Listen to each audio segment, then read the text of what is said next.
Hi, this is Judy from Sunday from the Sewing Room and Fox Cities Quilt Company. And before I get started on anything, I'd like to take this opportunity to thank Chelsea for filling in for me last week. She did an amazing job. Chelsea is one of our children's educators as well as teaching other classes. She is amazing, and if you didn't recognize Chelsea, she was on the news this summer talking about our kids classes that we had, our summer sewing classes for kids.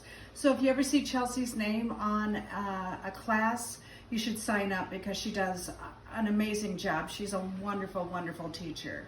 So, and then I also want to tell you that next year I'm going to get started on a mystery quilt. It's going to take a couple of rulers, but I try to make sure that the rulers aren't just a one-trick pony ruler. I like to make it absolutely economical for you, and also this mystery quilt will be a stash buster for you, so you get to use your scraps, which I think that if you like a scrappy quilt, this is going to be right up your alley. I don't even know for sure what it looks like, but I think it's going to be great, and we're going to have so much fun with it. Now, speaking of economical, I am out of the shop. I was out of the shop last week. I'm going to be out of the shop again this week. And I have been working where I am on sewing projects.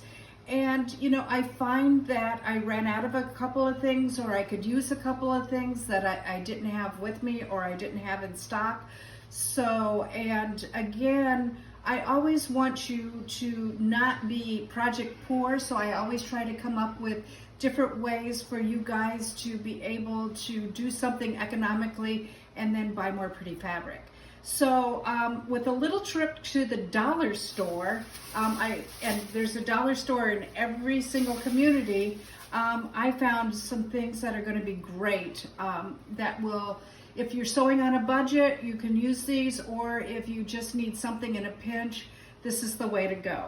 So the first thing I got was these extra large gallon ziplock bags, and these are the perfect size to put blocks in, to put your pattern in, to put all of your fabric in one place, and this was $1. And there is, it looks like there's 13 bags in here.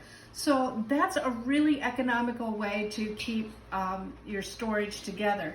And then if you have a little, you can get one of those little fabric bins from there, and you could just stack them up neatly if you have projects. So here is a really good storage solution to keep your blocks in order. It is the large Ziploc bags. Then the other problem that I was having was I have a little tiny sewing machine that I'm working on, and my foot was sliding all over everywhere. So what I did was I picked up this gripper shelf paper, and all you do is you put your sewing machine foot on top and you just cut around it and put it on the floor, and no more slipping sewing foot or sewing machine foot. So that works out great. Then the other thing, of course, there is the good old sewing kit, and this has a few thread colors in it, but most importantly, it had a thimble in it, and it has safety pins and a needle threader.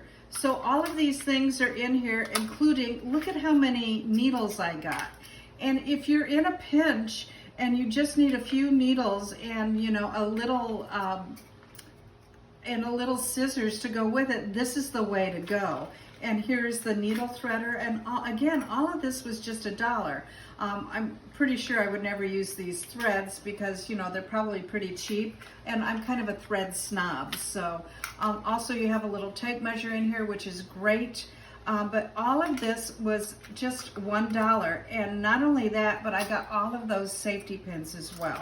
So that was a really good buy. Then the other thing I got that is a must-have is a lint roller. It's $1, and they even had replacements for this. This is great to clean off your quilt, your blocks, or whatever it is that you need.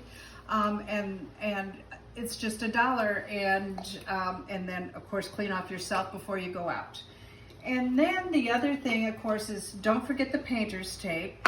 And with that painter's tape, I want you to consider, if you need a design wall, one of these tablecloths, and this one has a flannel back, is really great for a design wall. And what you would do is, I'll open this up for you. You can just toss this in a hot dryer for 10 or 15 minutes. It has a flannel back to it. Let me open this up so you can see. So the back is flannel, and I can feel that it's fuzzy, and now you have a design wall. Your blocks will stick right to it. You can just put this up on the wall, or you can lay it on the floor, and also you can just roll your projects right up with it, and you have a great design wall for $1. Then the other thing that is really, really good is this is a waterproof foam tape. And I found that my little ruler that I was using was slipping a little bit because it was an older ruler, and a little piece of this on each end of the ruler stops it from slipping. So this is a really good dollar store hack too.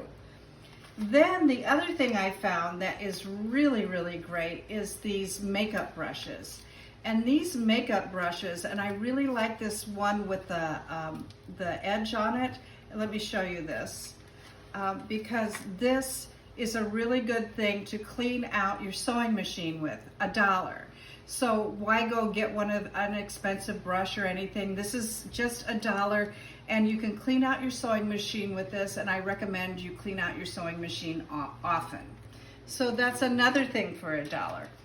Here is some clips that I found that I like using for bindings. If I'm doing a binding, or if I'm trying to mark a spot, or if I need something to be held together, just like your little Wonder Clips. These are great. These are really small ones, $1. Okay, and then I found more brushes, and I like these too. I like this really tiny little one because it has a little stiffer bristle, and if you've got to get way down in there and something isn't coming out, this one is a great thing too. All of these are just cosmetic brushes. And then last but not least, I thought this was the cat's pajamas, because this is one of those chopping mats. And when I saw this, I thought of so many uses. So you could trace this and cut this out and use it for English paper piecing templates. You can use it for a marking template. So if you had a block that you had to mark over and over and over again, you could just simply mark that block. Also, it's pretty see-through. So if you wanted to, you could draw your square size on it and use it as a window for if you're fussy cutting. So those are all of my dollar store hacks. I spent $9 here, and I have all of these great solutions. These are if you're sewing on a budget, or if you're out somewhere where you're sewing at a retreat or something like that, and there's not a quilt shop nearby, run into the dollar store and pick yourself up a quick fix. So that's what we have this week from Sunday from the Sewing Room. Thanks for coming, and we'll see you at the shop. Bye-bye.